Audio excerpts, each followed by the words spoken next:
And welcome everybody to the second episode of the Gridiron Lions Show. I am Casey Kreider alongside of my co-host here, Zach Rhoda, and our producer, Jace Gibbons, doing God knows what behind the screen. This is going to be our second episode. We had a pilot episode that aired last April, I believe it was. It was right before the draft.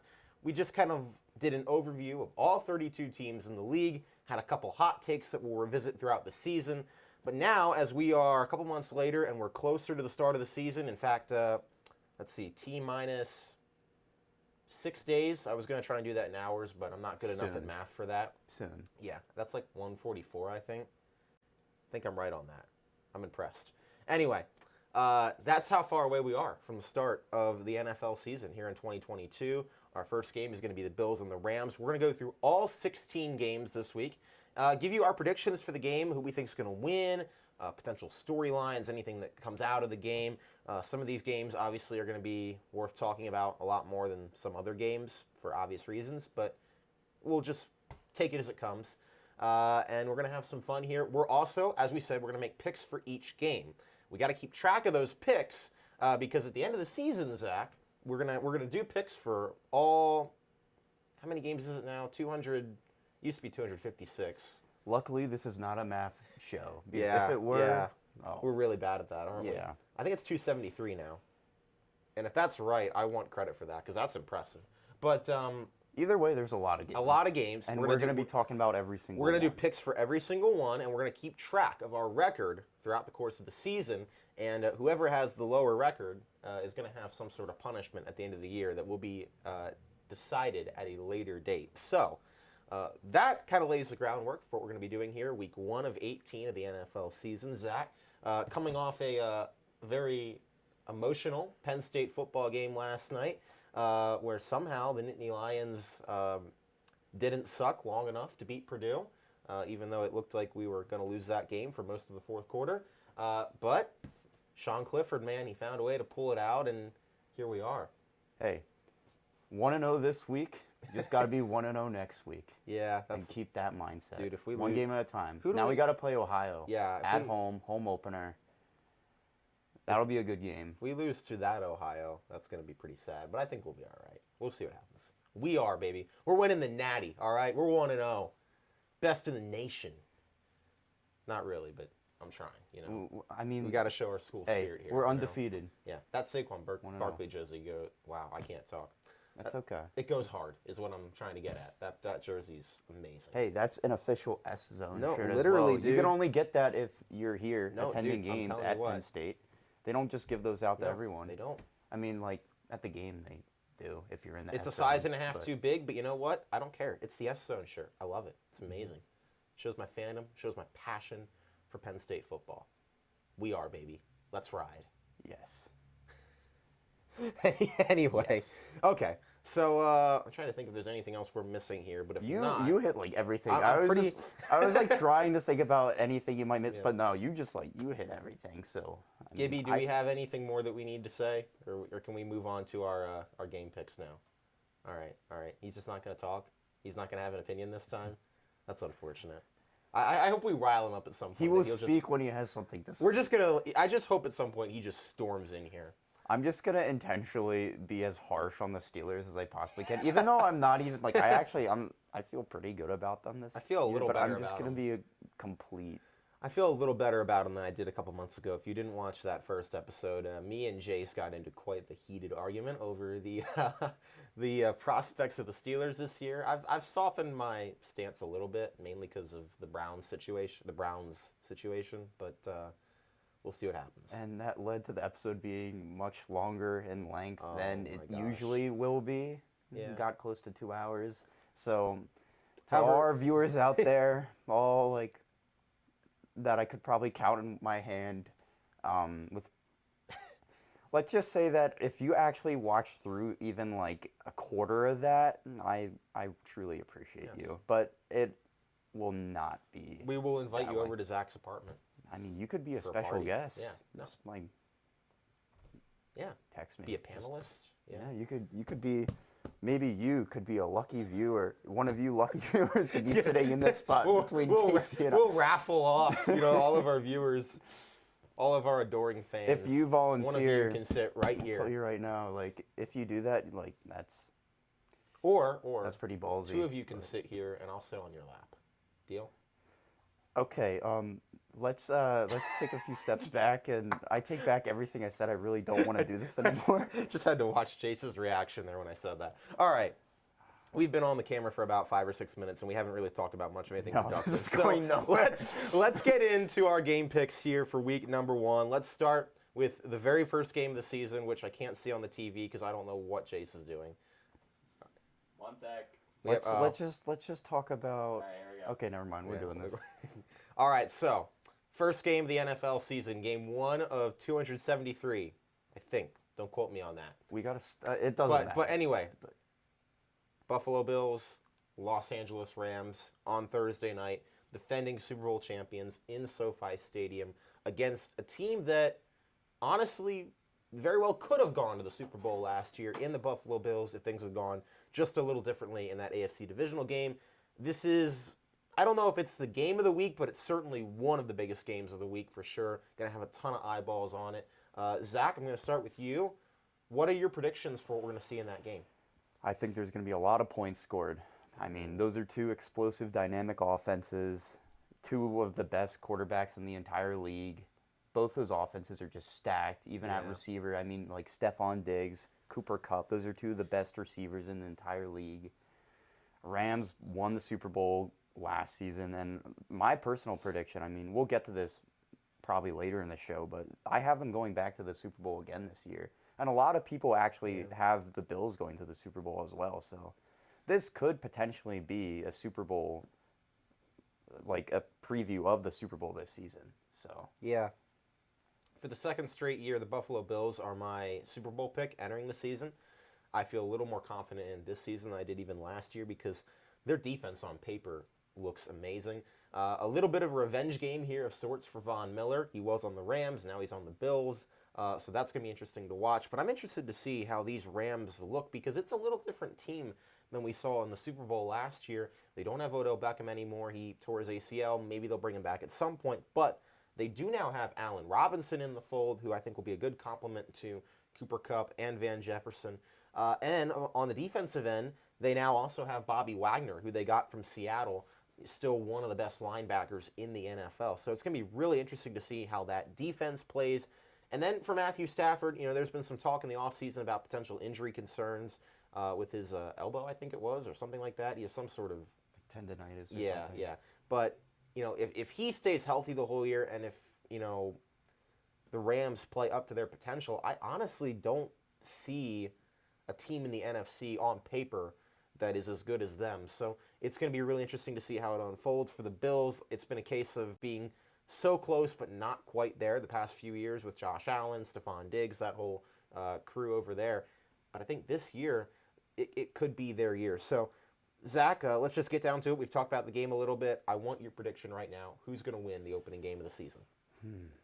I think the Bills will actually win this one. I think they're going to be really pissed off coming off of last season and how that came to an end. I mean, that Chiefs-Bills game is probably one of the best games I've ever seen in my entire life, and most people would agree that that was a fantastic game. If you didn't enjoy that game, then I don't think you enjoy football at all. I don't think you enjoy living if you didn't enjoy that game. I would not go that far, but it wasn't. What I'm getting at is it was a fantastic game.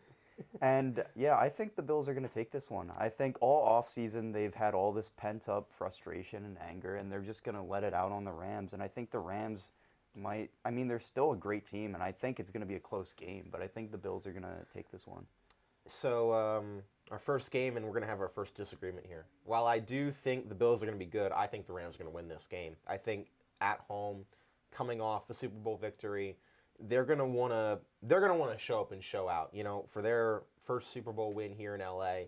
And honestly, like, Los Angeles has had a hard time getting their fans to really be excited about the football teams that they have with the Rams and the Chargers. It's never really been a big football city, I feel like. But with the Rams finally now being as good as they are here in LA, this is a perfect opportunity to gain even more, momentum and fandom and true fandom for this team going forward if they continue to just, keep lighting up scoreboards and keep putting up these big numbers and having these big games. So I will say this, I think the game comes down to the final play. That's my first prediction. I think it's going to be a really close game, and I think it's going to come down to the last play of the game. But I think the Rams, in my mind, they have a lot of motivation, even though the Bills also do have motivation. Being at home in front of that, hopefully, home crowd advantage they'll have, which is always kind of a question in SoFi, but maybe the Rams will. I think that they're going to be too good. They're going to be too talented. Honestly, this game could go either way. I really can't give you much of a reason why I think the Rams are going to beat the Bills, because I feel like these teams are very even. They're very stacked. They both have strengths on offense and defense. I just think the Rams are going to win this shootout. I'll say this. The game 100% could go either way. You could flip a coin, and that's exactly why I think the Bills are going to win. Because of the coin being flipped. Oh. You're going to give the Bills... You're going to say the Bills are going to win in a coin flip? No, because they're pissed off because of overtime and how their last season ended. You got to be careful. Their season last year ended by losing a coin flip. So... That's what I'm saying. And yeah. going back to what I said about all the pent-up anger and frustration, I feel like, they're still do you remember the award shows, like the ESPYs or whatever, when Josh Allen was just still, I forget what exactly he said. They're still salty about that. Yeah, I don't blame them. I think they're going to come out and they're going to be ready. Yeah. They're going to really, this is a prove-it game for them. They want to go to Los Angeles and take down the defending Super Bowl champion. No, yeah, it could go either way. It'll be interesting to see. All right, so that's our first Thursday game. Now let's move on to our Sunday slate of games, and we're going to kick things off here with, once Chase figures out what game he wants to choose for us to talk about. Okay, we're not going to spend as much time as we did on that game for every single game, but I feel like we do have to spend a good amount of time on this one because Philadelphia Eagles and the Detroit Lions, week number 1. That game in Detroit. Two very interesting teams with second-year head coaches. Zach, you're the resident Eagles fan, so I'm kind of just going to let you take this one here first. I think this is a trap game. I think we're going to lose this game. I was just telling you earlier off the show how I feel like after watching Hard Knocks, it's very clear to me that that team loves Dan Campbell. Watching the show, I love the dude too. He's a great personality. The team really just rallies behind him. And that's a team where last season, on paper, they weren't necessarily the best, but they're going to give every single game everything they have. And they've only gotten better. They're very young. They're going to keep growing. And I could see everyone's just really hyping up the Eagles. And then in the past, I feel like it's usually the seasons where they have the most expectations that they start to kind of underachieve, which is why I'm very, I'm kind of waiting to just see what the team puts out there first before I make any predictions with them. Because a lot of people are saying, we're winning the division, we could go to the NFC Championship, this team is stacked. And yes, on paper, it's completely loaded. But I think the Lions are going to just punch us in the face and just, it'll be a huge wake-up call for the team. And I think that's the type of loss that, if that happens first game of the season, that's going to go a long way for the team. And I think that'll just help them grow. And then they'll get better from that. Yeah, it's going to be interesting to see what happens. It's a very different Philadelphia Eagles team in terms of the outside talent. Now, you add A.J. Brown. That's a huge, huge game changer, I feel like, for the Eagles, giving Jalen Hurts another weapon outside to pair with Devontae Smith.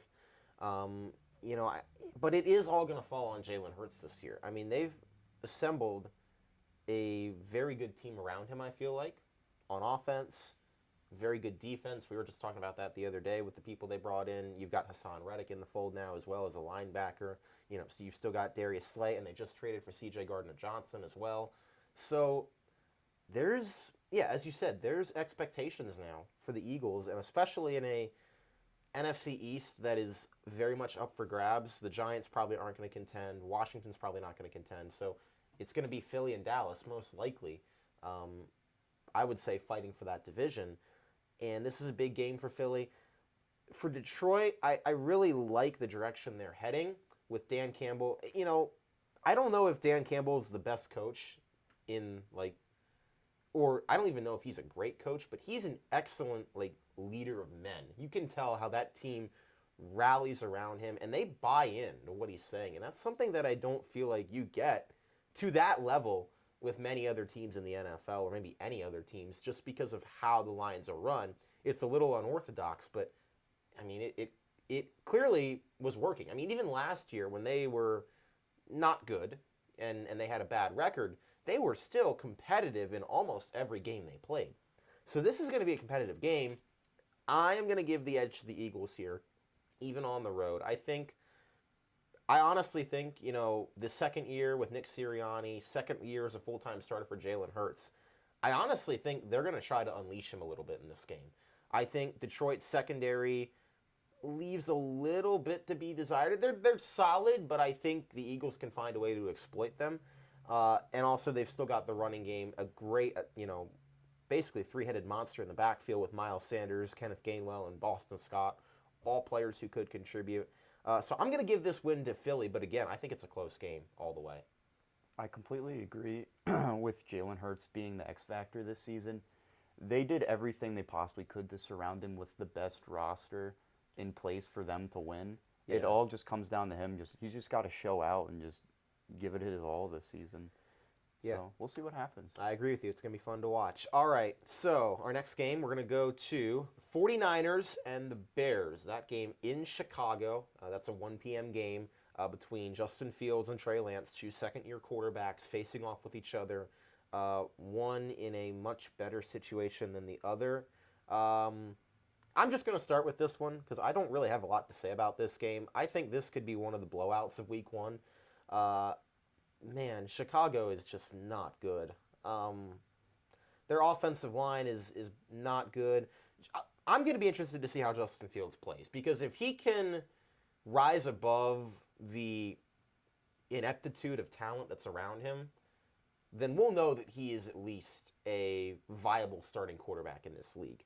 But, I mean, honestly, there's just, I just look at this roster, and it's like I'm looking at, like, a list of Walmart employees. Like, why do I care? Like, there's not many good players on this team that I feel like are difference makers. I mean, you've got Darnell Mooney, who probably isn't a wide receiver 1 caliber player, but he is their wide receiver 1. You've got David Montgomery, who's just, he's kind of like the Dalton line of running backs, I feel like, right now. The defense is okay, but you look at the Niners, I know there's some turmoil, with Trey Lance and Jimmy Garoppolo, that whole situation. They're bringing Jimmy G back as a backup now, which is, I think, going to split the locker room, personally, if Trey Lance doesn't play well, which I could see happening.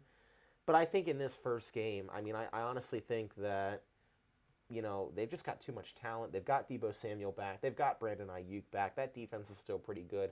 It's still Kyle Shanahan. This almost just doesn't really feel like a fair fight, especially for Matt Eberflus in his first game as head coach of the Bears. I think Niners win this probably by at least 2 scores. Hey, to go back on your Walmart comment, Kurt Warner was working at a grocery store before he won a Super Bowl. Well, so there's you never exceptions, know. But the Bears are complete shit. So yeah. I'm just gonna. Yeah. I'll be completely honest. I'm sorry to all Bears fans, but they're one of the few teams where I just feel like this season, and now, like, they could completely prove me wrong and just make me look like a total idiot. Wait, you don't already? Oh no, I definitely do. You and me both. I'm pretending I know what I'm talking about right now. Too. But hopefully it's entertaining to watch. Maybe. Or listen to. But what I'm trying to say here is the Bears are one of the select few teams, or I would honestly just put them at the bottom of the league this year. I have extremely low expectations. Yeah. I don't know how to feel about Justin Fields yet, and I feel like with young quarterbacks, especially as a sophomore quarterback, teams have proven in the past that to get the most success out of them, you just have to do everything you can to surround them with as much talent as possible. And that's what the Dolphins are doing for Tua. That's what the Eagles are doing with Hurts. And I feel like the Bears just have not done that this past offseason. And Not at they're all. just kind of hoping that Justin Fields is just going to make magic happen. And like you said, if he manages to take that team and really make some noise this season, then that's extremely impressive. But, I mean, I just don't like that roster this season. No, it's just not good. I think Justin Fields has been he has been set up for failure. So if he can somehow overcome this, that'll be very impressive. All right, let's move on to our next game. Pittsburgh Steelers, Cincinnati Bengals. So there's a lot of rooting interest here in this room in terms of this game. Maybe coming from our producer. Sorry. All right, now I'm ready to talk about this game because we're going to get passionate about this because I think Okay, first of all, game is the Steelers and Bengals. Don't know if I said that. They're going to play that in Cincinnati.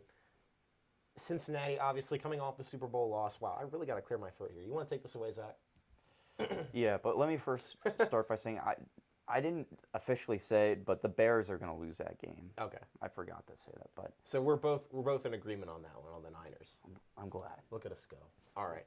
Now, Progress. as far as this game goes, look, these AFC North battles, they're always tight. I don't, if you're expecting this game to be a blowout, I mean, I know it was last year, but I don't see that happening in the very first game of the season with both these teams having the whole offseason to prepare, having extra time to prepare for just each other. There's going to be a target on the Bengals' back this year, and I think the Steelers are going to be the first team to try and take advantage of that. But it's going to be really interesting. We are assuming that Mitch Trubisky is going to be their starting quarterback. It has not officially been named yet, but that is the expectation, and he'll be going against Joe Burrow and the Bengals. I see this being a close game to a certain extent. I think Cincinnati will win. I think they'll win by about 7 to 10 points, but I think Pittsburgh is going to keep it competitive. I don't think it's going to be a necessarily pretty game. I think their defense is going to be able to slow down the Bengals' offense enough to bail out their not as great offense. Although I will say I was very low on the Steelers a couple months ago. George Pickens does look like a stud at receiver. You pair him with Claypool and Deontay Johnson, and they've got some good players on defense.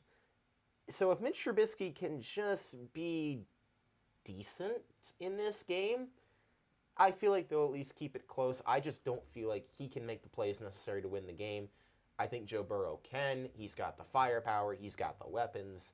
He's got a much better offensive line. So I see this being a competitive game, but a Bengals win for sure. This one is definitely a close call for me. Honestly, I think the Bengals are a much better roster, but I'm going to go with the Steelers in this one. And could you call that an upset? Yes, I would call that an upset. I see an upset with this one. I think the Bengals are going to finish much better on the season, but I feel like week one, and I could see the Steelers taking this one, and I feel like the Steelers, at least in the past couple years, usually they usually do pretty well against the Bengals and win a lot against them. But I mean, prior to last this year, is an extremely good Bengals team. I think they've gotten better after their Super Bowl run season with who they added. Like their biggest priority was fixing the offensive line, and they just did a complete overhaul of that.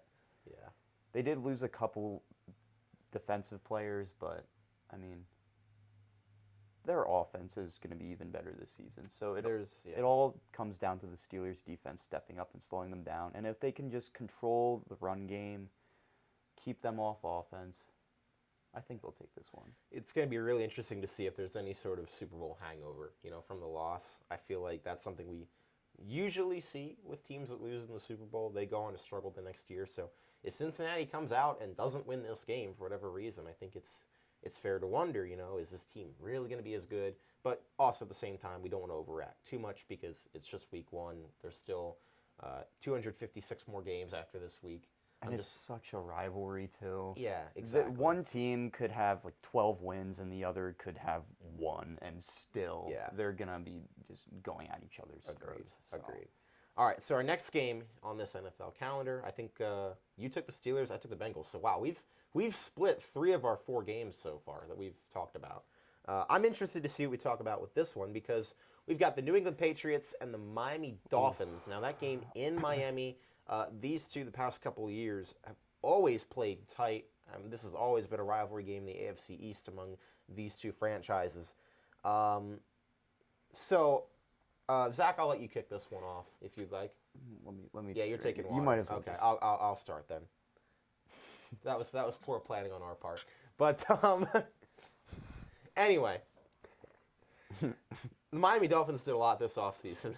they brought in Tyreek Hill. They still have Jalen Waddle, and they still have Mike Gesicki.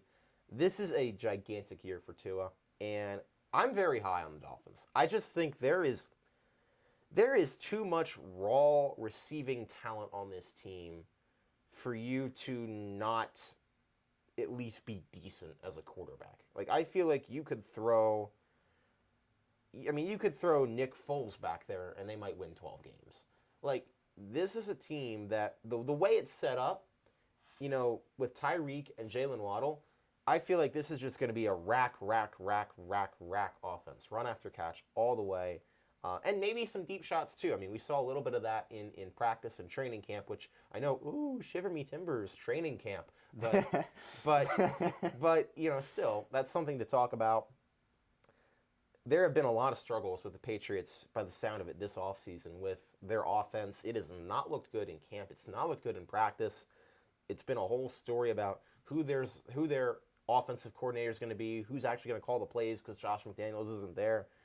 I think you couple all those things together, and I honestly think Miami wins this game. I think it could be still a close game, as it usually is. I think a lot of these games this week will be close. But Miami's just got too much firepower. They're playing at home. New head coach, McDaniel, who I think is going to be really aggressive. And I honestly think, similar to maybe the Eagles and Jalen Hurts, even though that Patriots defense is always good, I mean, I could see Tua going for like 300 yards and 3 touchdowns in this game. I could see them absolutely unleashing him. And I think, honestly, they've got the talent to do it. So, that's a bit of a bold prediction, but I do think Miami is going to win this game and start off their season with a W. I just have one question. Who do the Patriots have in their secondary now? I will look at that for you. For me? Yeah. So that's going to be huge in deciding who I have. They still have Devin McCourty. They have Jalen Mills now. Jabril Peppers is back there. Jonathan Jones, Kyle Duggar. Those are most of the notable guys, I think. So I forgot Jalen Mills is their number 1 corner. Yeah, I'm taking the Dolphins with this. I was thinking the Patriots, but then the more thought I put into it, I was like, all right, it's definitely going to come down to if they can cover all those receivers. And Jalen Mills has drastically improved since his time with the Eagles, but that's an elite receiving core. And there's a lot of guys. I mean, Jalen Waddle as a rookie, what he managed to do, and then trading for Tyreek Hill. He's someone who physically, no matter how good you are, most people are gonna need to double him. Like, it's to keep up with him, like stride for stride. That is he's got to be the fastest player in the league right now, without a doubt. Yeah. So, yeah, I honestly, after this training camp, I'm worried that the Patriots could have a rough year this year. Like, they might have a losing record again. I just don't think they're going to be that good because they're playing in such a loaded conference. But anyway, let's move on here to our next game. This is the revenge game of all revenge games for Week 1, at least for somebody. Browns and Panthers. We've got a lot to unpack here with this game.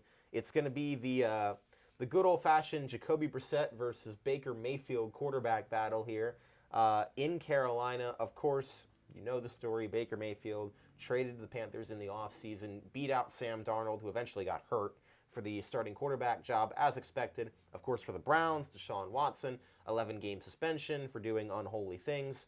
And he now finds himself on the sidelines until Week 13, and Brissett will be the starting quarterback. So this is a really interesting game. If you look at it prior to the season, especially with, if you thought Deshaun Watson was going to play in this game, with the talent they'd have, you'd say this is probably going to be a Browns runaway. But with Jacoby Brissett as their quarterback, I'm not so sold anymore. Even though I don't love Carolina at all, I don't think they've got a lot of great talent, and I really don't like Matt Rule. I feel like this is going to be one of those games where Baker Mayfield, he has made it pretty clear and obvious that he's out for blood for this game, and he doesn't care at this point. He is going to go for revenge. That being said, this is a tough game. I'm going back and forth on this one, even in my head right now, because the Browns do have more talent outside of quarterback, but I just don't think Jacoby Brissett's the guy to get the job done. I think the Panthers have a more complimentary team. They've got a healthy Christian McCaffrey. They've got DJ Moore. They've got Robbie Anderson. Honestly, I think I'm going to take Carolina here. This is a game. This is like maybe the biggest toss-up in my mind for the week, because I think this game could really go any direction. I don't think Carolina is going to be very good this year, but I think they will win this game because I don't think the Browns are going to be very good to start out the season with all the turmoil they've had and with Jacoby Brissett as their quarterback. When asked about this game, Baker Mayfield said he's going to fuck up the Browns, and I fully expect that to happen. I think that people forget who Baker Mayfield is, because last season he was dealing with so many injuries. True. And he's still trying to play through and just did not look good. And then the Browns traded for Deshaun Watson, and that whole shit show took place. Yeah. And I feel like Baker Mayfield is at his best, even going back to college. He is so good with that underdog mentality, and just he needs to face as much adversity as possible for him to really come out on top. And I feel like having that quarterback competition with Sam Darnold really is going to just, that lit a fire under him. Yeah. And then the whole Brown situation too just lit a fire under him. And I don't know how good the Panthers as a team are going to be, but I think week 1 they're going to come out and they're just going to, I could see this being a complete blowout. Yeah. And then with all the off-field noise with the Browns and Kareem Hunt wanting a trade, and then Deshaun Watson, which to go back on so much drama with our bold predictions, with saying I don't think the Browns are going to make the playoffs. I mean, that's not even a bold take anymore. No, not anymore. There's no way that happens. Which that might be bold of me saying, but this soon. But I would lock it in right now. There's zero chance the Browns make the playoffs in that division, and then with everything unfolding. There's no way. No, it's not happening for them. My only concern for Baker is he going to try too hard and throw 4 picks and lose the game for him, because he's trying too hard to be a hero basically and play hero ball. That's my only concern. That could happen as well. So yeah, I'm really back and forth on this, but I do think I'm gonna say Carolina wins this game. I'm not feeling great about that pick, but I think it could go either way. All right, this next game I don't think we should spend a ton of time on because it's in Houston. I'm just going to say that. And there are no good things happening in Houston this year. The team that's coming to town is the Indianapolis Colts to play the Houston Texans in their home opener. Look, man, Houston is really bad. They just... And I even like Davis Mills, but they're just bad. There is no talent on this roster anywhere. They're going to be starting a rookie at running back in Dameon Pierce. They have Brandon Cooks, Nico Collins, Tyler Johnson, Philip Dorsett, and some dude named Chris Moore as their receiving core. They did just get O.J. Howard, I believe, off waivers, but still, that doesn't help you too much. And then their defense is... Oh, man, this team hurts my eyes looking at. It's just... And then you throw in Lovie Smith as their head coach. Just... Why? Why is this a franchise right now? Anyway, Indianapolis has a lot, they have a lot of motivation to win this game.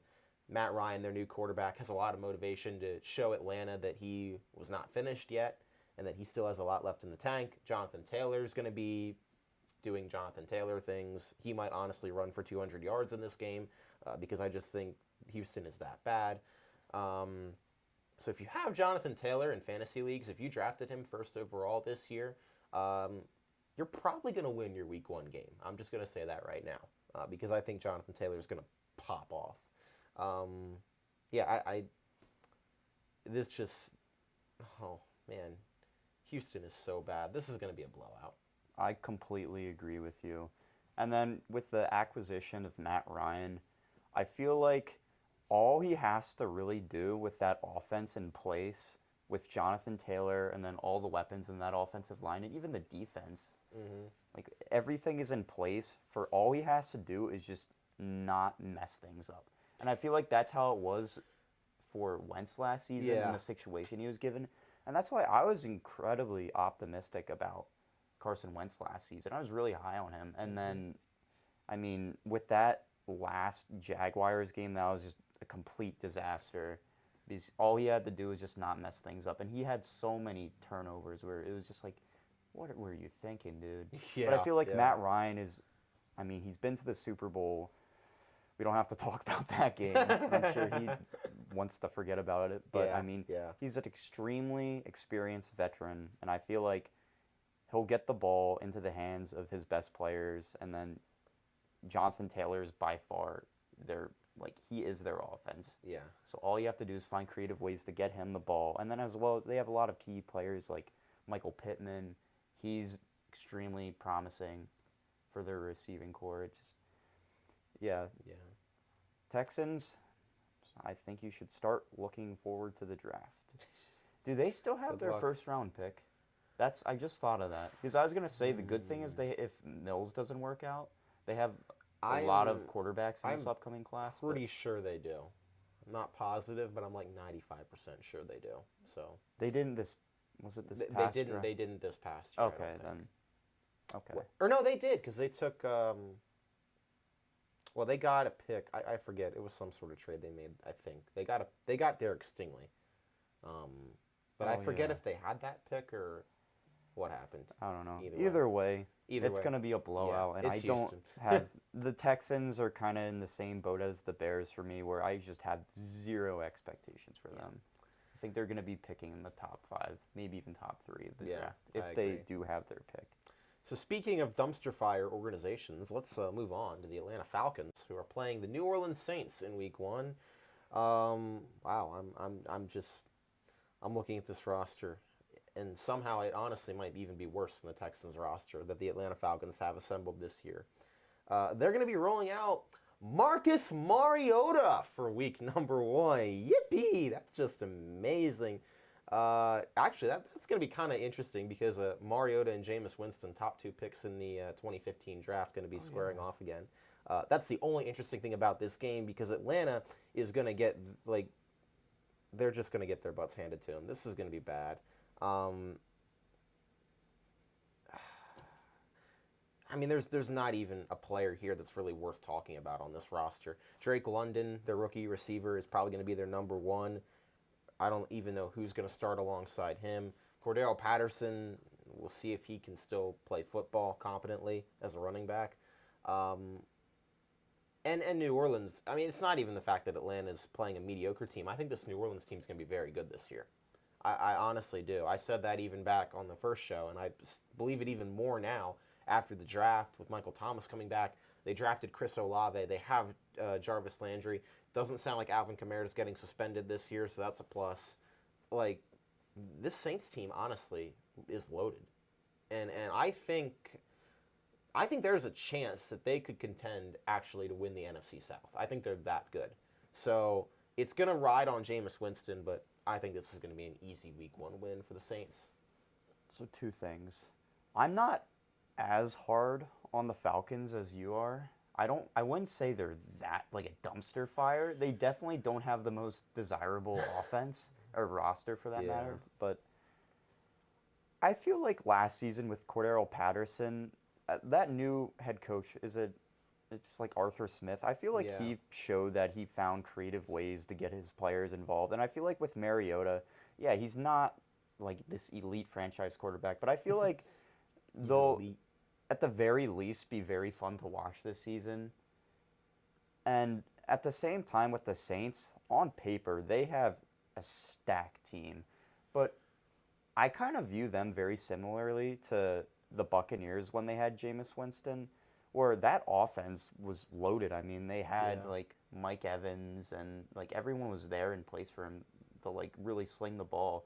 But I feel like with Jameis Winston, you really live with him and you die with him, where you'll have those games where he throws 4 touchdowns.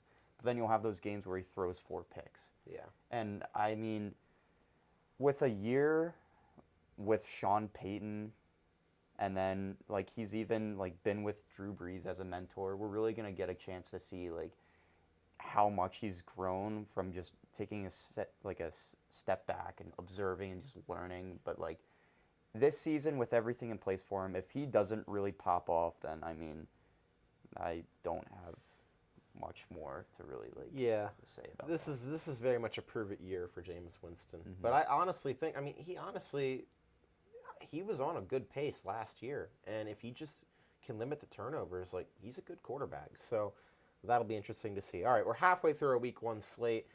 I'm currently upset because I don't have any Shirley Temples here like I did last time, and I'm kind I'm of sorry thirsty. I could not supply. So, I will keep yeah. that in mind for Keep next that in show. mind for our next show. I didn't. Let's go. I still haven't made my pick for that game though. Oh wait, you haven't really? No, because You're I not? still don't know. You're not going with the Saints here? I think the Saints will win this. Wow, I'm shocked you didn't commit to that right away. It's just like I said, the Falcons, they're not going to be a playoff team, but I don't know. The Saints should be a playoff team, but I don't know if they will be. The Falcons, I mean, like they're Kamara playing yeah, the full season, that's huge for that them. is.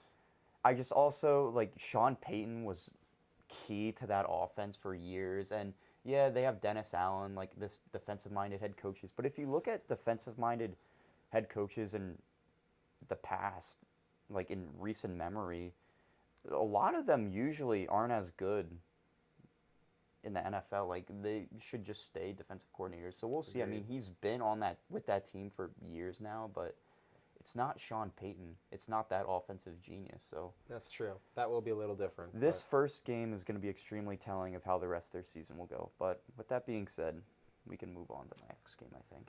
Yeah, this next game is going to be kind of interesting because it's going to be the New York Jets playing the Baltimore Ravens.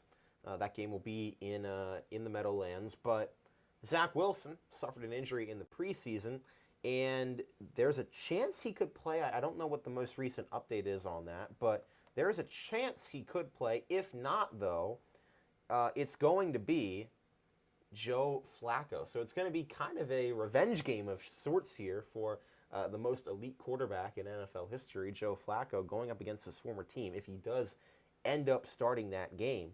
That being said, look, Jets have a lot of, well, I don't want to say a lot of talent. They have more talent this year than they had last year. They had probably one of the best drafts this past offseason with the players that they got. So I'm confident in the Jets that they'll at least be 6-11, something in that range. Like they're not going to be as bad as they were last year. But that being said, I think the Baltimore Ravens, I still think they have maybe a 50-50 shot to win the AFC North. I think Lamar Jackson this year coming back, he is going to have a ton to prove with him not getting a long-term contract, at least not yet.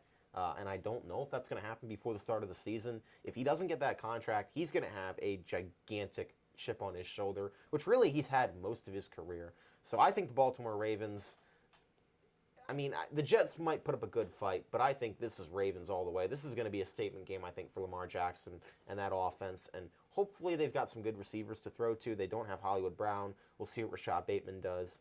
But I think Ravens win this one pretty easily. I agree. I think this is going to be another one of the blowouts this week.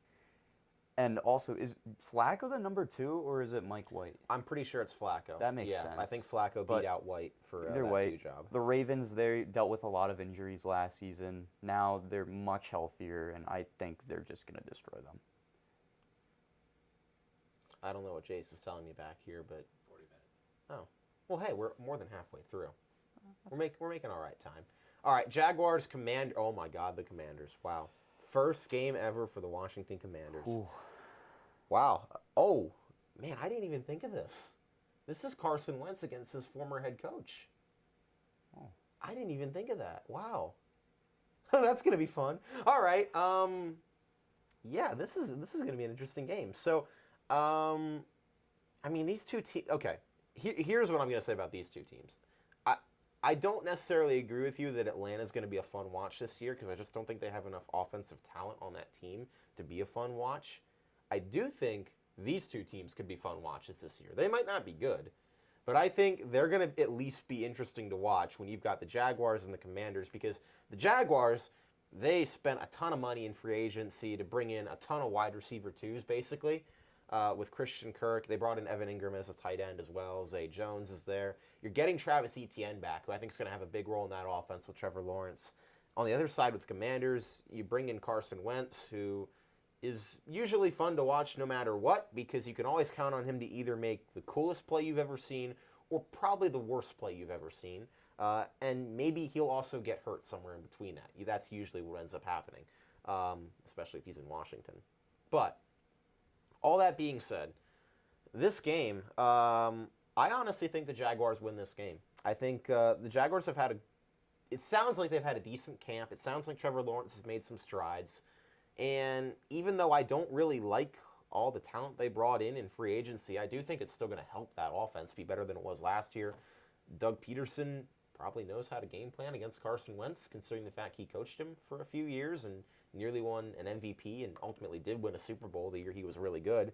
And, you know, the Commanders, I think they'll put on a show in one way or another. That show's either going to be Wentz is going to throw 3 touchdowns or 3 picks, but I think Jacksonville, you know, overall, I think Trevor Lawrence has a lot to prove this year after a bit of a rough rookie season, and I think he can come out and get a win here in Week 1 against a not great Washington team.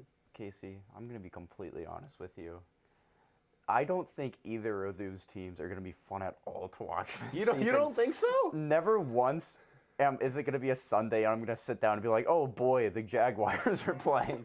Oh boy. Well, you said Atlanta was a fun Commanders. watch, though, and I was like, what do you mean? They have like 4 players. Fun, like, highlight plays to see, but, like, never. Yeah. I will also, like, I had Cordero Patterson in fantasy, so that also is, like, biased with that. But, like, with the Jags and the Commanders, dude, I mean, the Commanders have a much better team on paper. The Jags are going to be the Jags. Yeah. And it's like Trevor Lawrence, I feel bad for him. I don't think they're giving him what they need. They really tried to go all in this free agency, but they just got a bunch. It was like quantity over quality for what they got on offense. They just got a bunch of like mid-tier guys, and I feel like he'll be able to spread the ball well, but I'll agree. I'll go with the Jaguars for this one. Okay. Just because also I think it would kind of be ironic if the Commanders' logo is a W and they start the season with an L. Good point. Hey, I just want to say this fascinates me so much. The Jaguars, 50% of their receiving corps is guys that have the last name Jones. I can't get over that. That's just funny to me. Zay Jones, Tim Jones, Marvin Jones. The Jones boys. Pretty impressive. The Joneses, keeping up with the Joneses. There you go. I like it. We got him to comment. Wow. We got him to comment on maybe the worst game of the week. That's impressive. All right, Let's so go. Moving into a game, honestly, a game that I think is going to be pretty good. Packers and Vikings. That's going to be a 4:25 game, Fox's game of the week. You've got Aaron Rodgers back. He's got a new deal. The Jordan Love era is over before it even began in Green Bay, which probably is a good thing based off everything we've seen.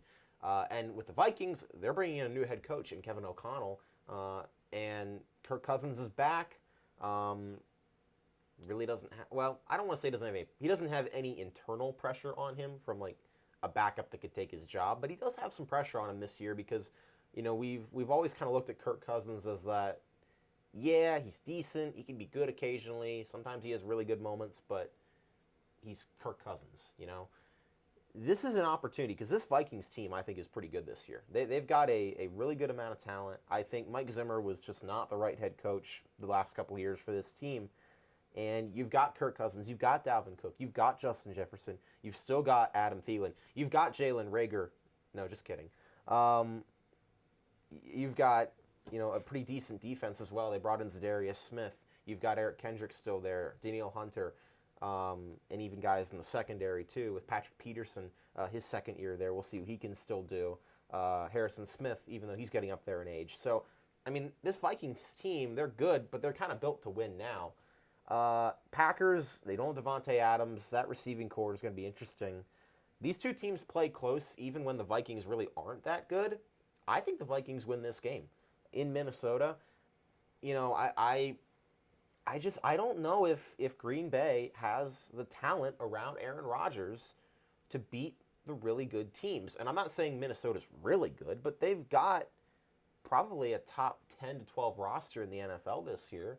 And I don't know if they've got enough around Aaron Rodgers to really help them. This is always going to be a close game. I could see it going either way. But I'm going to go with probably the less popular pick here and say the Vikings win it. So you're going to tell me that the game of the week is not the Dallas Cowboys? Hey, that's Sunday Night Football, so good enough. That's what I was thinking. I was like, all right, if they're not the game of the week, they're definitely the prime time. Yeah. Okay. Yeah. Figures. But no, I completely agree with you on the Vikings. I think getting an offensive-minded head coach, I feel like he's really going to get the most out of what they have on that offense because they're stacked. I mean, like, Justin Jefferson is what he is. Adam Thielen's very underrated somehow. Yeah. And then Dalvin Cook. I think they're going to both teams are going to put up a lot of points, but I actually have the Packers winning this one. I think Aaron Rodgers is just going to be Aaron Rodgers, but either way, I think that's going to be a really good game to watch. It's very possible. Yeah, I mean, I honestly could see it going either way. It is Aaron Rodgers. Aaron Rodgers usually finds a way, but I mean, Minnesota at times has also been his kryptonite, even when he's had much better teams than he has right now. And I think this Vikings team, honestly, is much better than some of the teams he's lost to. So I could see the Packers starting off with an L for the second straight year, but I still think they'll be decent and probably win the division, but we'll see. Okay, next game, Giants-Titans in Tennessee. This is not a game I'm very excited about. I mean, the Giants, they're the Giants. They've still got Daniel Jones. I think that's kind of most of what you have to say about that. Saquon Barkley is coming back fully healthy, I feel like. Hopefully he does well. I mean, obviously, there's a little bit of a rooting interest here if you just look at Zach's jersey. What makes you say that? I have no idea. It's just a guess, you know. Dude, I wouldn't. Maybe you're talking about another player that wore 26. I don't know. But I wouldn't make a biased, bold prediction you before would never do that. in the first episode of our show. Here's what I'm going to say about this game. Titans are going to win it, but there's a lot of pressure on Ryan Tannehill this year. I mean, they drafted Malik Willis when he fell to them in the third round. That was kind of, I think, like, that I feel like is almost the beginning of the end for Ryan Tannehill in Tennessee. I mean, he pretty much single-handedly lost them that playoff game last year against Cincinnati. You know, Tennessee got the 1 seed and just fell flat on their face. And it was because of Ryan Tannehill. Ryan Tannehill is decent. He's maybe on a Kirk Cousins level. And I'm saying that maybe. I think Kirk Cousins is probably better than Ryan Tannehill. But, I mean, you can't, I don't think you can win a Super Bowl with that caliber of a quarterback anymore in this league. So there's a lot of pressure on Tennessee. I think they win the game. I think the Giants, I can't get excited about the Giants, man. Hopefully Saquon Barkley does well, but I don't have much hope for the rest of their team. Even with Brian Dable, maybe he'll get a little out of Daniel Jones, but my expectations aren't very high. Neither are mine. I think the Giants are going to be another one of the bottom tier teams, but at the same time, I'm going with an upset. I think the Titans are going to be like sub 500 this year, and I feel like they're going to finish much better on the season, but this past offseason, I feel like everything that could have possibly gone wrong for them went wrong. Like, I even just saw the other day, like, Harold Landry just went down with an ACL. Yeah. They trade A.J. Brown and then use that pick to just get a different receiver. And then I feel like Derrick Henry might start to regress a bit, but also that's what I thought last season. So who knows with that man? He's proven he's not human. But yeah, I think I could see this being like a week 1 victory for the Giants, and then being like one of like 4 wins, 5 wins they get all season. And I feel like a lot of teams do that, especially with like a new head coach. I don't know. I feel like they might pull out the upset here. Maybe Saquon Barkley goes off, has a great game. See what happens. Brian Dable, I feel like the Giants are moving in the right direction. I really like him as a coach, and I think he has a lot of potential to turn around that franchise, and then they got a new GM, got Gettleman out of there. Thank God. Like that dude, he had to go. Yeah. But yeah, I'll go with I think they'll get the win here, and then that'll be encouraging for them moving forward. And then they'll go back to being shit. But Yeah. I think week 1 will be like a good step in the right direction for them. I agree. But I do think Tennessee will win that game. We'll see with the Giants too, but my expectations aren't very high. All right, we've got 4 games left on the slate that we haven't talked about yet. And all are honestly pretty big games. Games that could have a lot of impact. Games between good teams, and Seattle. So we've got the Raiders and the Chargers. First game we're going to talk about. This game in the late window.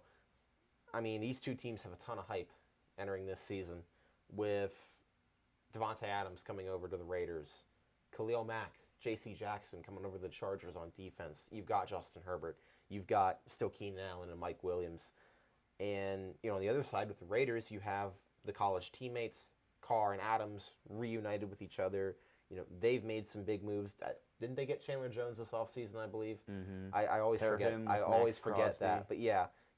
I mean, these two teams are going all in to try and compete with Kansas City and Denver in this division. Obviously, last year, you remember the Week 18 game where they almost tied and knocked the Steelers out of the playoffs in the most ridiculous fashion probably ever. And then Brandon Staley decided he wanted to try to win the game for some reason and knock himself out of the playoffs, because that makes perfect sense. So the Raiders ultimately went to the postseason but lost to the Bengals. Chargers did not. I think Los Angeles, the Chargers win this game. I think, honestly, Justin Herbert, this is his 3rd year. This is really the year where I feel like he's got to lead this team on a run, and I feel like he can do that. I feel like he is capable of doing that. I think he's got the roster around him to do that. I think the Chargers probably are going to go.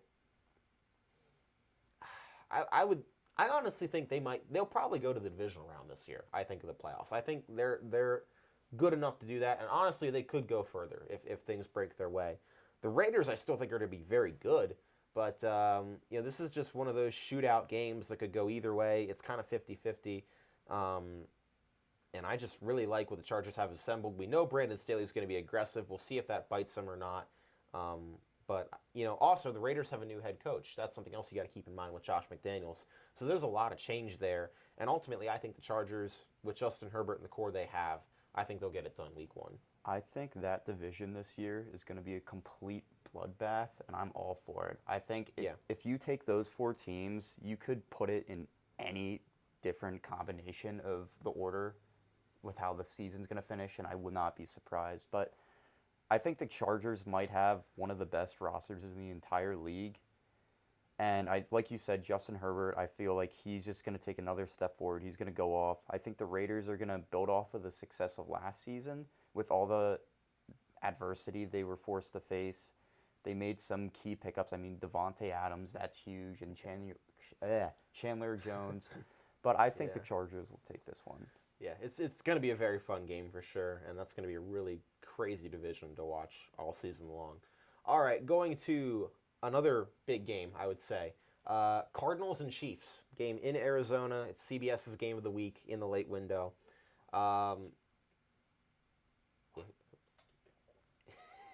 Anyway, Jace's listening comprehension skills aren't very good today. But this is an interesting game. I mean, these two teams, again, both had a lot of change in the offseason with Kansas City trading away Tyreek Hill, which, they're kind of breaking up the band, basically, with Mahomes, Hill, Kelsey, Andy Reid.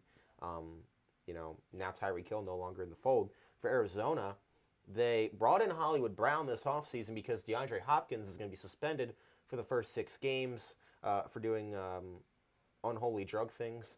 So, this is an interesting game. There's a ton of pressure on the Cardinals this season. Kyler Murray just got a big extension. Cliff Kingsbury also got extended not long ago. I don't know how we feel about both of those guys. Cliff Kingsbury, I think we have more doubts about than Kyler Murray, but even Kyler Murray looked awful at the end of the season last year. There was all the controversy in the offseason about him, taking himself out of that playoff game late and then all the contract dispute that finally worked itself out. So there's a lot of turmoil. This is a really tough game. I mean, Arizona always starts the season strong, and then by week 10, it's like they fall off the face of the earth and just suck the rest of the year. So if you go by that logic, you could say Arizona might win this game. But I think I'm going to go Kansas City here. I think with Patrick Mahomes, even though he doesn't have Tyreek Hill, it's still Andy Reid, man. It's still Patrick Mahomes. It's still Travis Kelce. Like, they're going to find a way to be okay. They brought in Juju Smith-Schuster and Marquez Valdez-Scantling. They drafted Sky Moore. They still have McCole Hardman. I'm not saying they're going to be as good as they've been in past years, especially in that really tough division. But I think they're still going to be a team absolutely nobody's going to want to face. And I honestly think Cliff Kingsbury might just get out-coached, and I think Andy Reid and the Chiefs can win that game. I agree. I have the Chiefs with this one. I think this game's going to have a lot of points put up. I think it's going to be one to keep an eye out for if you're into fantasy. Yeah. And I feel like in the past, Cardinals always do the same thing every year where they start off the season extremely strong. And then as the season progresses, they just start to fall off more and more. Like you saw it last season. They looked like one of, if not the best team in the NFC for a while. And then they just fell off. It got catastrophic at the end. But yeah. I think the Chiefs losing Tyreek Hill. I'm like losing my ability to speak now. It's a long show. That happens to all of us. They losing Tyreek Hill is major for them. They got Juju. I think that's an underrated acquisition. I think he's not going to be Tyreek Hill, but he's still a proven receiver in this league. Yeah. There's going to be a lot more attention on Travis Kelce, but he's also still Travis Kelce. True. But yeah, I think experience and then the chemistry of the Chiefs with that Andy Reid Mahomes connection, and even just throw Travis Kelce into the mix. Yeah. I think they'll come out on top of this one. Yeah, I agree. All right, Dos Mas, Sunday Night Football. Actually, a rematch of the opening game from last year. The Dallas Cowboys and the Tampa Bay Buccaneers, this time the game in Dallas. Two teams that that are always in the spotlight for many reasons. Dallas because Jerry Jones exists, and Tampa Bay because they have this dude named Tom Brady who, after about a month and a half, decided, you know what, I still want to play football and just crush everyone's hopes and dreams. So that's what we've got for the final game of that first week 1 Sunday. This is going to be an interesting game. Dallas is not as stacked as they've been in past years on offense. They don't have Amari Cooper anymore. Michael Gallup, I don't know if he's going to play week 1. It sounds like there's a chance he might. He's not on PUP anymore, so I think he's still questionable, if I'm not mistaken on that. Either way, they do still have CeeDee Lamb. Meanwhile, for the Bucs, they don't have that head case named Antonio Brown anymore, but they have brought in Julio Jones from the Tennessee Titans this past offseason to pair with Chris Godwin, who's also coming off a torn ACL, and Mike Evans. Neither of these rosters are as good as they were last year. I think we can agree on that personally because they each lost some key playmakers. I would say for the Bucs, particularly on defense, Cowboys lost a couple on offense. That being said, look, we know what the storyline of this game is going to be. It's going to be Dak and the Cowboys, and, is this the year they can finally go to the Super Bowl? And then Tampa Bay and Tom Brady, and, he's 45 years old, he's semi-retired, he's basically in a wheelchair. Can he lead the Bucs for an 8th Super Bowl ring? Or something like that. Probably a little more majestic than what I said. But I think you hit it pretty all that being said, and there's also been all the conversation about, Tom Brady took a week or two off, in the preseason from the Bucs. Is his mind really on football? Is this going to be the year that Tom Brady sucks and he's going to go down in history in his last season as being really bad at football instead of being this immortal god that we've gotten used to for 20 plus years? I don't know. Here's what I'm going to say for this game. I think Tampa's going to win it because I think they have the better quarterback. They have the more clutch quarterback. They have, by far, the better head coach. And I'm saying that even with Todd Bowles, who the last time we saw him as a head coach wasn't very good, but he's been awesome as the DC in Tampa the past few years, and he's got a lot more talent around him than he had with those Jets teams. And honestly, it's mainly just because I hate Mike McCarthy. And I think he's maybe one of the worst coaches in the NFL. And the fact that he still has a job, I think, is what's going to keep Dallas from doing anything this season because, let's be honest, they usually don't do anything anyway. Let me say this. Tom Brady is back, and I think we all know who Tom Brady is and what he's capable of. Yeah. And I feel like him coming back, that just ignited a spark on that team. I feel like they're going to be just fired up, ready to go. They did lose a lot of key pieces. Like, I mean, Bruce Arians going away, like, into retirement, or, like, taking a step back into some front office position, right? Yeah. But, I mean, that's big. But at the same time, Tom Brady could coach the team himself probably. And Todd Bowles is also, like, a great defensive coordinator for them. Agreed. And I love that this game is the Sunday night football game because I think the Buccaneers are going to completely kick the Cowboys' ass. And the whole country is going to be there watching it. And I'm just going to sit back and enjoy all of it. So, the Cowboys, I think this is just them prolonging Mike McCarthy's, like, eventual firing. They gave him another chance because that's what Jerry Jones does. He, like, keeps head coaches for way too long. You saw it with Jason Garrett.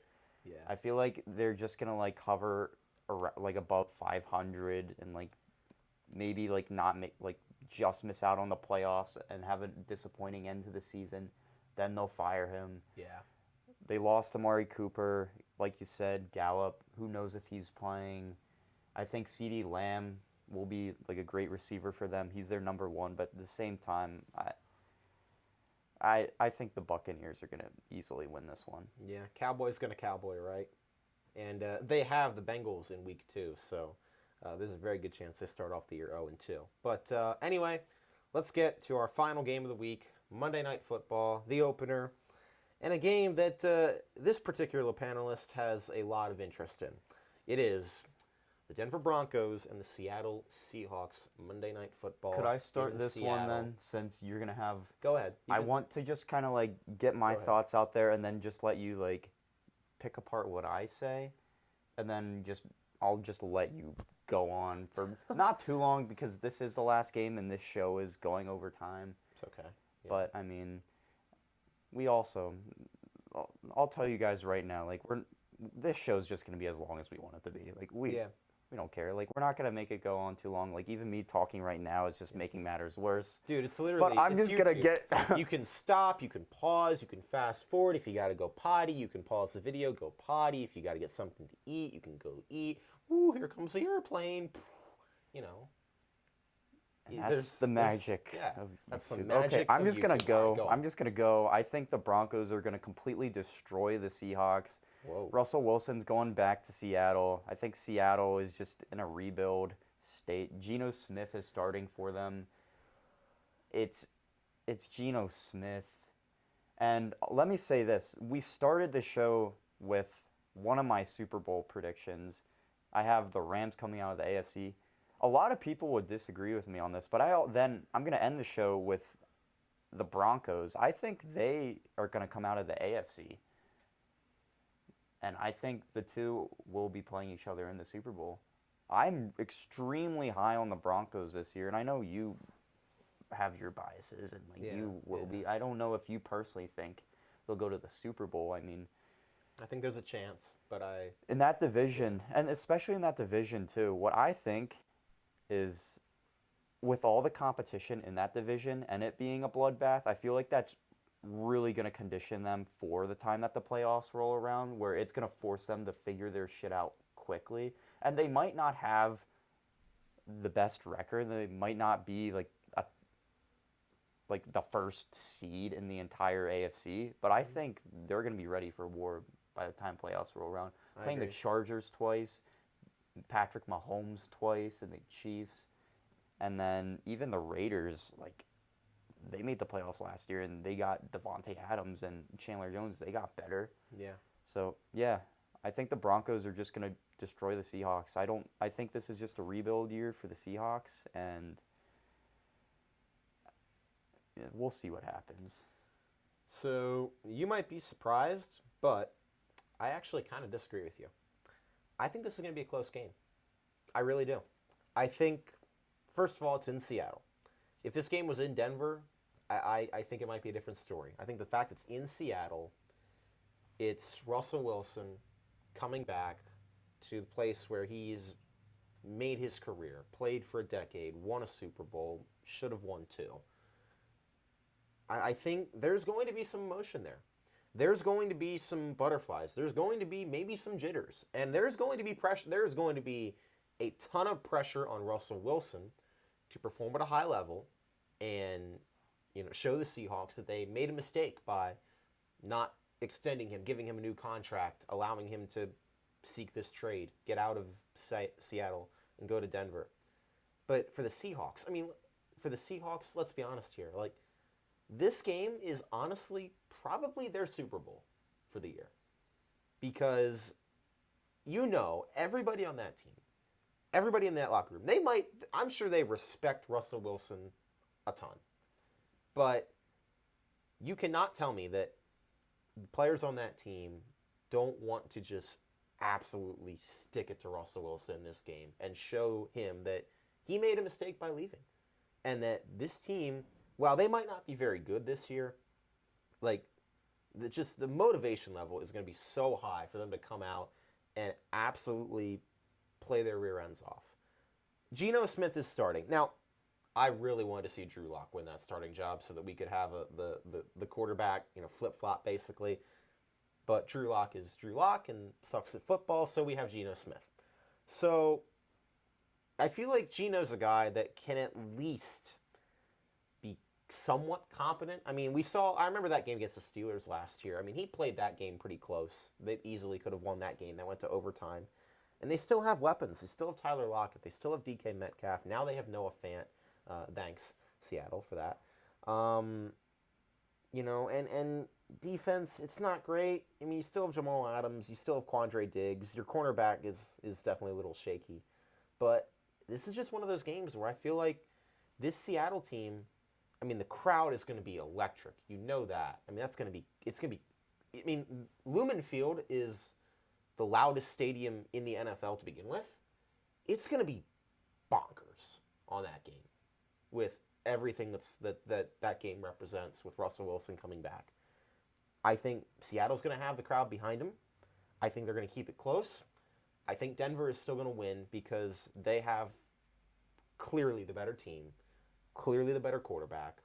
Russell Wilson is I don't think he's going to let himself lose this game. He realizes if he loses this game, that's detrimental toward his legacy as a quarterback and as a player. And they've got Javonte Williams in the backfield. They've got Melvin Gordon back. They've got Cortland Sutton and Jerry Jeudy and KJ Hamler and Tim Patrick in spirit. This team is very talented. I think they're going to go at least to the AFC Championship game this year. But this is going to be a close game because Seattle's going to put their all into it. I think this is a game that's going to be decided by one score. It's going to be tight. I think it's going to be an ugly game. I don't think Denver is going to score 30 points. I think it's going to be a close game. I think there's going to be some jitters. There's going to be some mistakes. And there's going to be some really, really hard-nosed football being played. I think Denver wins, but it's going to be very interesting. I'm really excited to watch that game. I'm really excited to see how Seattle plays. I'm really excited to see how we play, and ultimately how the Broncos do, because I think it's just going to be both teams giving it absolutely their all for 60 minutes, and that's going to be amazing to watch. So with that being said, Broncos country, let's ride. Let me say this. I agree, both teams are going to give it their complete all, but at the same time, the Broncos' complete all is True. a lot better than the Seahawks. Yeah. And I didn't think about the fact that Russell Wilson will be returning to Seattle. And is it CenturyLink Field, or what did you say? It's Lumen now. It's That's what I noticed. It used to be CenturyLink, I was like, yeah. Okay. But All the anyways, stupid name changes. Russell Wilson's Acrisure. Yeah. Regardless, Russell Wilson's coming back. There's no way he loses this game. And I think just the pure firepower on that offense, I think the Broncos are going to let Russ cook. I really think he could put up 3 or 4 touchdowns this game, and I think the Seahawks are gonna. It's possible. I think they'll put forth a respectable effort, but at the end of the day, I don't think Geno Smith is going to be able to keep up with that offense and what they're about to do. I think this is my prediction of why I'm so high on the Broncos. I think that it's not going to be the same as when Peyton Manning went there and it just completely rejuvenated that offense, but I think that Russell Wilson there, with everything they have in place, I think they're going to be a top 5, maybe top 3 offense this season. Oh, I agree. I think he might have a career year in passing. I agree. And I think both Cortland Sutton and Jerry Jeudy are going to be 1,000-yard receivers. Those running backs, Javonte Williams, he's going to take a step forward. Melvin Gordon is a really good running back to have in that mix. I think they're going to do some special things this season. I could see it going that way too. I could see it being a blowout. I could see us winning by 20 points. I just think I think Seattle at the very least is going to come out very strong. I think they're going to come out, guns a-blazing, especially on defense, I think, to try and shut down what the Broncos are going to do. Losing Bobby Wagner. That's a big loss. That's a big loss. But I would be surprised if at halftime this game is a blowout. It might at the end, honestly, I could see it maybe being a 15, 20-point game if Denver really turns it on the second half. But I think Seattle's going to keep it close to the beginning at the very least. And I think they'll keep it close throughout. But I agree. Denver's just got way too much firepower. And honestly, they might overlook Seattle to a certain extent. I know Russell Wilson won't, but I mean, they might be looking at that game and saying, well, this team doesn't have a lot of talent on paper. Like, we know it's a big game, but, like, do we really want to prepare so much for this team when we've got the Chiefs and the Chargers and the Raiders just in our own division?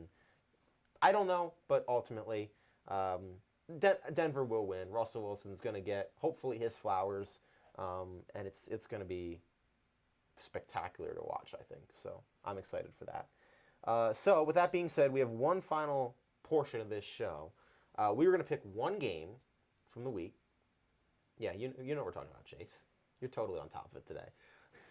One game from the week that we're going to do an actual score prediction for. That'll serve as kind of like a tiebreaker or just for some bragging rights for our little pick competition that we have throughout the course of the year. So I'm looking at the schedule here, Zach, and I'm trying to think what the best game to pick here. Obviously, there's some good ones. I think the Steelers-Bengals. You think so? I was thinking Bills-Rams, but we could do that too. But I mean, there are a lot of interesting matchups here. Steelers-Bengals is a good one too. Maybe Browns Panthers could be. I'm still very torn on that game. Man, this is hard actually. We could do Steelers Bengals just because we know that'll actually be on TV. Let's do Steelers Bengals. At least for us. Let's do that. Yeah. All right. We could just crack stream if we have to, but I don't have viruses on my computer, so not at all from that. But, okay, Steelers-Bengals. Here's where I'm going with that. I said when we were talking about the game, I thought it was going to be about a 7 to 10 point game. So I'm going to say Cincinnati 27, Pittsburgh 17. I think it's going to be one of those situations where it's going to be a close game, and, like, through 3 quarters, the game might be tied. Like, I would expect that. But I think Cincinnati is going to just pull away a little bit down the stretch. They'll probably get a touchdown. Probably Jamar Chase. I don't know. Somebody. Maybe Joe Mixon. Could be anyone, honestly. And then Pittsburgh's going to have an opportunity, and they're just going to not be able to make the plays they need to win the game and ultimately keep themselves in it. So I think Cincinnati wins it by 10. I'm going to go Steelers 24, Cincinnati 20. Yeah, I forgot you had the Steelers winning that game. If the Steelers win, it's not going to... The Bengals, or both teams, are going to be below 30 points, I think. If it gets to a point where it's above 30 points, the Bengals will definitely pull through with that offense. But I think the Steelers' defense will keep them in check. And I think they'll kick a few field goals, Cincinnati. I think they'll definitely be driving down the field, but I don't know if they'll be able to finish in the red zone. They'll get maybe like a pair of touchdowns. couple field goals, and Yeah, I think I think Steelers will come out on top. That could be how it goes. I'll give you that. I think it's going to be, regardless, it's going to be a pretty hard fought game most of the way. I wouldn't expect a shootout by any stretch. I think it's going to be, just Cincinnati, in my opinion, making more plays at the end of the game. That I think we'll win that in that game. But we'll see what happens. That's why they play the games. That's why we watch, and we'll be watching next Sunday with all of you. So, with that being said, I think I'm trying to think. Producer Jace Gibbons, do we have anything else we need to cover here before we sign off and get ready for week 1? All right. He says no. Thank you, Jace, for your valuable contributions to this broadcast today. Zach, my partner, as always, here with us for the Gridiron Line. What are we doing here? Let's just. I like it. I really appreciated sitting on this couch next to you for over an hour and sweating. This is such a comfy couch. I don't know about you. I am so hot. I'm Really? sorry I do not have air conditioning out here, but Oh, Jace is gonna get us a fan. Oh my gosh. Oh, that feels we great. love the producer. Oh my gosh. We have the greatest producer probably in sports history right now. Yes. Even though he struggles with memory sometimes, but that's good. We all do. Yeah, you're right. All right. We should probably stop talking. But way for Jace Gibbons, for Zach Rhoda, I'm Casey Kreider. Enjoy your week 1 of the NFL season, and thank you for watching the Gridiron Line. We'll be back probably in what? Not sometime between week 1 and week 2. We'll be back, and we will. But we will be back. We'll briefly break down week 1 as we go through, and then we'll probably in a little more succinct fashion than this week go through our picks for week 2. And tell you what we think all is going to happen as we go throughout the NFL season. So until then, everybody, thank you for watching. Please like and subscribe, all that jazz, if you want. And we will see you in a few weeks for our next episode of the Gridiron Line. Take care, everyone. Bye-bye.